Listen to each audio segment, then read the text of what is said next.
Nakalabas na ng Philippine Area of Responsibility si Nando. Pero pumalit naman ng bagong bagyo na si Opong.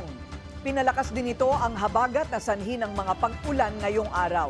Narito ang agenda report ni Pierre Pastor live nagulat mula sa Araneta Avenue. Kung nag-uulan din ba dyan, Pierre, kanina ang lakas, ano? Pagkatapos biglang hihinto, tapos napakalakas na naman na may dala pang hangin. Actually, Corina, kami yung inabot ng napakalakas na ulan dito sa Araneta Avenue. Napakalakas ng hangin pati na umuuga na ang ating sasakyan. Kapag nagtuloy-tuloy ang ganong kalakas na ulan ay aasahan na mapupuno na naman ng tubig baha itong Araneta Avenue na lagi namang binabaha kapag may malakas na ulan. Siyempre, kasama na dyan ang mga bahaing lugar sa Metro Manila. Nakalabas na nga si Super Typhoon Nando sa Philippine Area of Responsibility kaninang alas 5 ng madaling araw.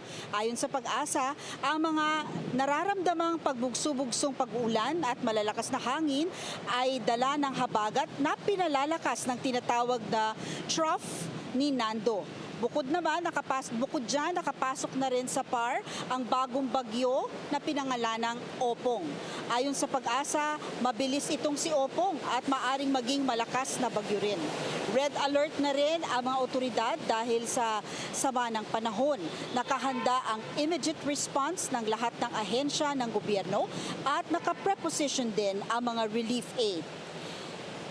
Inikot din natin ang ilang lugar sa Malabon at Kamanava kung saan mataas na agad ang tubig. Dito sa Araneta Avenue, wala pa naman at huminto na rin naman ang ulan, pero aantabayan na natin ang mga susunod na pangyayari. Corina. Okay, sana matapos na nga yan, ano, Pierre? Nakakatakot din yung hangin kanina. Maraming salamat, Pierre Pastor Live mula sa Araneta Avenue. Manatiling nakatutok sa Bilyonaryo News Channel. Sumubaybay sa aming social media accounts at mag-subscribe sa aming YouTube channel para sa mga bago at eksklusibong balita.